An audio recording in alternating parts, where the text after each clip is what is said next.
Newsfirst, Newsline with Faraz Shaukat Ali on TV1. And a very good evening to you and a warm welcome to Newsline. It's a bit unusual today because our guest is still his way to the studio. Mr. Charitha Herath, Member of Parliament, is our guest tonight. But he's on his way here. And while we wait for him, my colleague, the Attorney at Law, Charlene Benedict, is joining me. And apparently, Charlene has some questions that he'd like to ask me. And what better opportunity than this? So, awaiting our guest, Charitha Herath, we have Newsline being joined by Charlene Benedict. Good evening, Charlene. Good evening, Faraz, and a very good evening to all our viewers out there as well. Faraz, first, today is actually one of the first days I'm seeing you after your little trip. Yes. To the United Kingdom. How have you been? Well, I'm fine, but you know my hand is still troubling me. But still, you've got more important questions. Well, Faraz, while you were gone, of course, the crisis in the country continued, and we're still in a fix.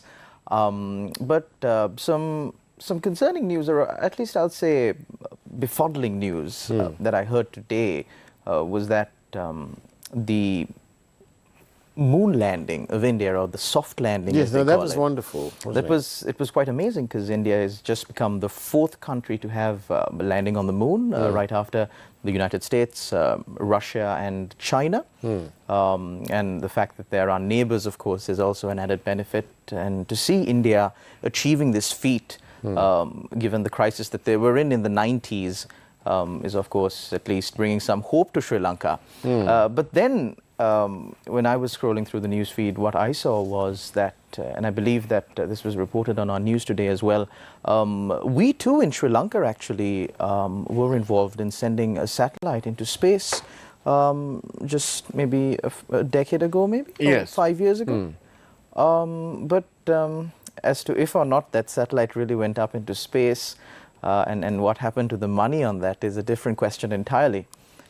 Because if I'm not mistaken, I sort of read the same sort of events, and our comparison leads us to, it appears, I'm subject to correction of course, it appears that the Indians spent rather less on landing on the moon than Sri Lanka did to blast something to, outer space.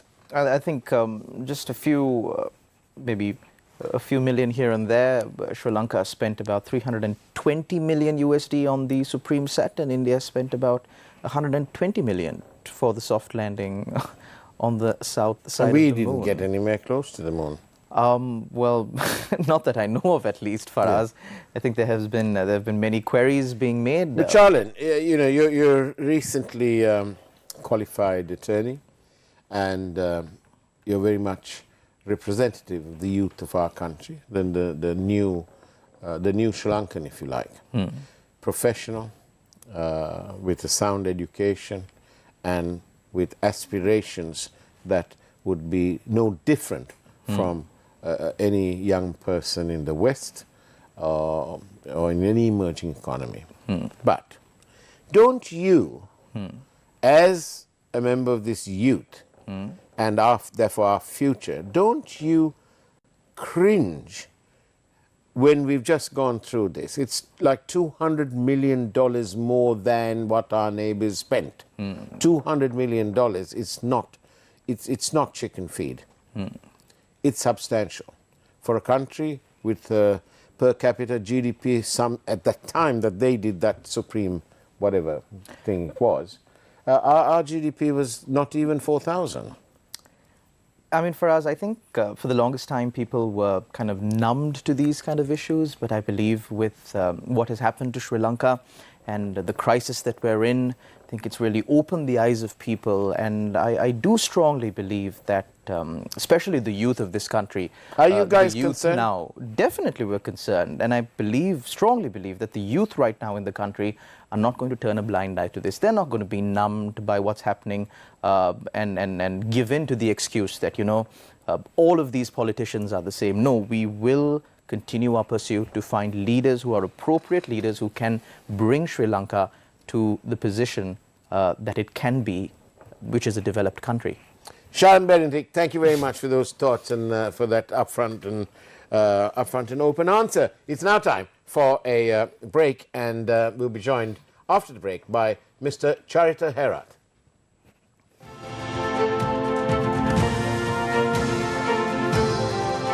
Newsfirst, Newsline with Faraz Shaukat Ali on TV1. No information on threats to national security from foreign intelligence agencies. State Minister of Defence informs Parliament. Trade union action by railway technicians delayed trains again. And patients left helpless due to paramedics going on strike. Central Bank to intervene to reduce loan interest rates. Wagner boss on board jet that crashed in Russia and reported dead. The emotions are starting to run high. Biggest rivalries in the history of sport. Some as bad as they could. Pride, passion, everything at stake. And every time they clash against each other, this is the scenario that we get. Some as bad as they could. All pumped up. Emotions all around. There is some tension in the middle. Some as bad as they could. Big game, so much anticipation. Real confrontation in the middle. Asia Cup, watch live on TV1.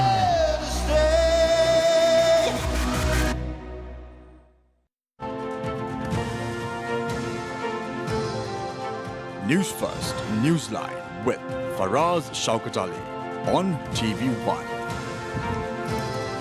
And welcome back to Newsline. I'm joined tonight by Professor Charitha Herath, Member of Parliament. Very good evening to you, Professor. Thank you for joining Very us. good evening, Paras. Now then, I was going to ask you about good governance.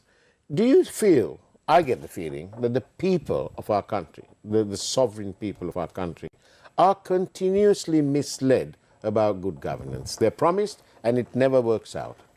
Yeah, that is part of the problem of our political system, Paras. And we have set up rules in books, but the implementation of those rules were not in proper way. So that is one issue. The other one was that the institutional mechanism was not empowered and enhanced by the kind of trainings which are required to fulfill the people's needs through their legal mechanisms. I mean, forever and a day, most decisions made affects the public detrimentally. For example, if we look at the EPF funds, this move by the government to guarantee or whatever place a return of 9%, it is frustrating to read about these things because 9% is less than the rate of inflation. Surely they could have come up with a formula that takes into account the cost of living, the index, the inflation levels, and then have a formula which you can adjust every year. That is kind of a separate issue though, because now under this circumstance like debt restructuring process was introduced, and in that process this part was taken into consideration. And I agree with you that now this kind of cutting of the rates of this fund is a big issue. Of course. At the same time, Paras, your previous questions, I would like to tell another one point here. At one point, now we are running a British system of governance, and that system was given 0 to 100 kind of range. So the legality will give you, if you would like to block everything, you can go to 0. And if you would like to break everything, then you can go to 100. But the British system need a agent in between, the middle of the process, and he has to manage it. That is why we have to have a trained human resources in order to deliver a good results of the governance process. So we are lacking that part as unfortunately, and that is one issue. And now that issue became more danger because many people are leaving country, many capable and important, educated, trained people are now leaving. You know, that is also part of the problem now. But so the brain drain really is because of a lack of opportunity in this country. There are many reasons. One is that, another one is, you know, some trained people don't like different unnecessary interference into their works. And the other one is the social capital that we have. And people are sometimes frustrated with the, you know, unnecessary limitations, sometimes issues press against them, and sometimes issues related to their livelihood and neighborhood and all this kind of things. So the social capital is another part there that you know they are taking consideration. And in my colleagues at universities are now leaving due to the reason that their financial security is in trouble, and their kids' educations and future opportunities are limiting, and they think that they would go out and to have a kind of maybe difficult life right now, but good for their children. So that is why they are leaving. So we need to address this issue from different perspectives, and we need to have a kind of agreement with the trained people of the country that they will be secured and they will have a good opportunity. Do you agree that the EPF, ETF funds should be used towards this domestic debt optimization? But there are two parts of this thing. Like the government has to do this, and if not, they might not be able to process the international debt restructuring part. If we will not be able to do that, then there will be a issue with the IMF at the moment. But I think the same time government has to understand and has to introduce some kind of support arms to the people who are getting severe kind of affected by these decisions. There are two sides of the thing, and anybody could argue that this is completely wrong. That is true. At the same time, we need to look at the perspective from the government, and we just need to look at that how we could go ahead with this debt restructuring processes. This is what they thought, that they would be able to engage rather manageably than just go into a big different kind of personal accounts of the banks. But don't you also feel that the people's various rights are being frustrated? We had Dargale, and the call was clear. They were unhappy and so on. But don't you think that, I know there's a term, a fixed term and so on, but don't you think that it is time to at least to put into effect some form of democracy, and let's start with the provincial elections? I 100% agree with you that we are not supposed to postpone any kind of elections. Now this provincial council election had a very bad kind of engagement from then the Prime Minister Wickramasinghe's government, and they have strategically postponed the election with the support of the then President as well, President Maithripala Sirisena. So now both of them started to reform, rework on the Provincial Council Act, and there was a need of demarcation report, and that report was voted out from the Parliament. So now we are in a kind of deadlock situation. We will not be able to have the election under the previous act and neither new act. So there will be an issue. and this local government election was called, and the election commission was in kind of arrangement of this thing, and 10 billion rupees was required, and government said that no money at all.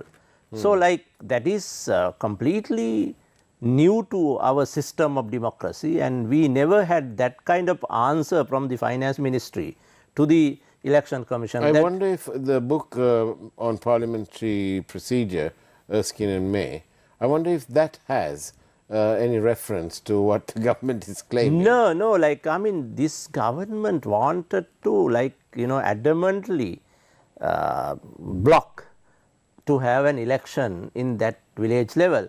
Now, but there is an issue here in this local government election was not mentioned in the constitutions. Okay. And other elections are there. So I think and I hope that there will be an election next year. Maybe what type? Now the presidential election should be done before October, and it will be called on August. Now, like from now to 12 months. If it comes in a normal way, it will be 12 months. Yeah. And next 365 days, within 365 days, I hope that there will be an election. You sound skeptical. No, like I mean this government is very different, and we don't know what they are doing. And they know what they are doing? I don't think so, and they don't like to check with the people whether people are happy what they are doing. But they are completely fear and phobia of to look at the mandate, and they are not mandated government. That is a completely different kind of government, and this president was not mandated by the people, and he was elected by the parliamentarians, and that is why he is called succeeding president than just the executive president, like in other ones.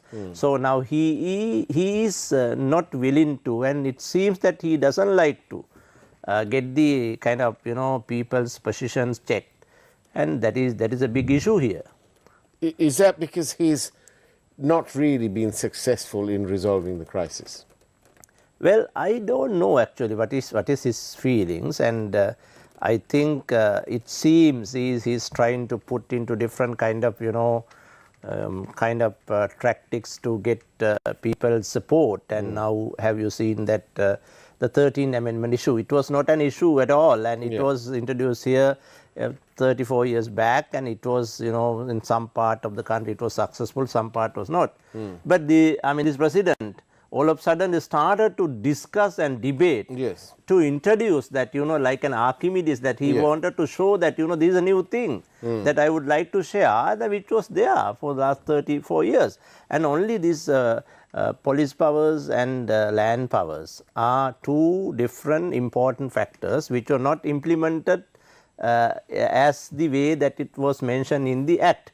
So now but he doesn't, in my reading, in my view, he doesn't need, he is not, it seems he is not willing to distribute or to introduce a new system to implement this police and land powers. What he wanted to do, it seems, that to show to Tamil people that I am here to give you a power, and then you have to consider that I am the guardian of your part.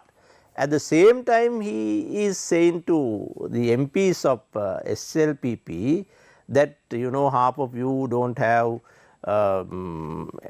positions in the government, and what I am going to do is to give this 45 ministryships of the provincials to the elected members of the parliament who are supporting him. So like actually he is playing by one card to two sides. The Tamils that I am here to give you more powers, and then the other side, the SLPP, that I am here to give you more ministryships. And hopefully put an end to their troubles. Well, I don't know. I mean, I don't think that he could do that part as well. And, you know, there are a couple of balls that he missed now. Like, you know, he started to give this 13th Amendment issue and it became a kind of, you know, questionable. And this Aswasuma program was completely mess. And now, I don't know actually, the Director General of Aswasuma, whoever that, you know, appointed for that program was resigned, and now new guy was appointed, and it is a big kind of, you know, mess now. And there are other things that he has started, I thought, are also not in a proper way. So I think he's in trouble in politically. But do you think he'll last his term? Well, he could do that. Now, this is a democratic country, and you know, only one time we have seen that this Aragale time that the government was overthrown by unconstitutionally. Like, you know, the president was forced to resign, then he resigned. But I think this president definitely will continue until the, you know, like all of his term. But I don't know whether he will contest again, and it seems that he is trying to. But if he feels and if he see that he might not be able to get it back, then he might not be contesting. That is what he has shown previously. Like, you know, there are 4 times, I guess, 4 times he has given his chance to other people. And I don't know what he's going to do this time, but, you know, that was the history. Indeed. But because it was his uncle who also extended the term of parliament. Well, that was a different thing. Like, you know, you had to have 2/3 in the parliament to get a parliament proposal passed. Then you have to go to the people and to get a mandate. So those 2 things were done by his uncle. But I mean, it is. I don't think that he could do either of this. He might not. Context. He might not be able to get 2/3 for that kind of proposals in the parliament, and he will definitely not get a mandate from the people to extend whatever the, you know, terms of the either parliament or the presidency. I don't think so. And definitely there will be an election in next year, and we need to see that how we could focus and how we could. You know, I mean, engage with that process. Some people on this program forecast that it will be a hung parliament, for example. Well, that I don't know actually. I mean, you know, if parliamentary election will come after the presidency, it might not be hung parliament, because, you know, the president's party will get a majority. That happens all the time. And sometimes it happens like, you know, 2/3, nearly 2/3, and a big margin. So it might not be an issue, but if the parliamentary election will come first, then there might be an issue. There might be a hung parliament, but I don't think if it will come after the presidential election, it might not be that kind of parliament. I'll leave you with this last question. It's from a member of the public. Why don't we have statesmen in Sri Lanka who can take decisions in the best interests of country, irrespective of political ideology? Well, that has 2 different parts. Like now, suppose we are all tend to take decisions without I mean, regardless of our political positionings. But at the same time, all political beings, all political representatives should go back to the people for getting back into the, you know, their positions. So for that, they have to have some political thinking in their mind. So that is why some people are putting that part completely into the government setup, and they will not be doing a kind of balanced, impartial job. They sometimes do their political work under the government hat, which is not correct, which is not acceptable. At the same time, the people, the old representatives are having in their mind that they need to get back into the system through the people's mandate. So, Professor Charitha Herath, thank you very much for those words. Thank you. Thank you. That's the way it was on Newsline this evening. Take care and have a great evening as much as you can. And God bless you all. It's now time for the Primetime News.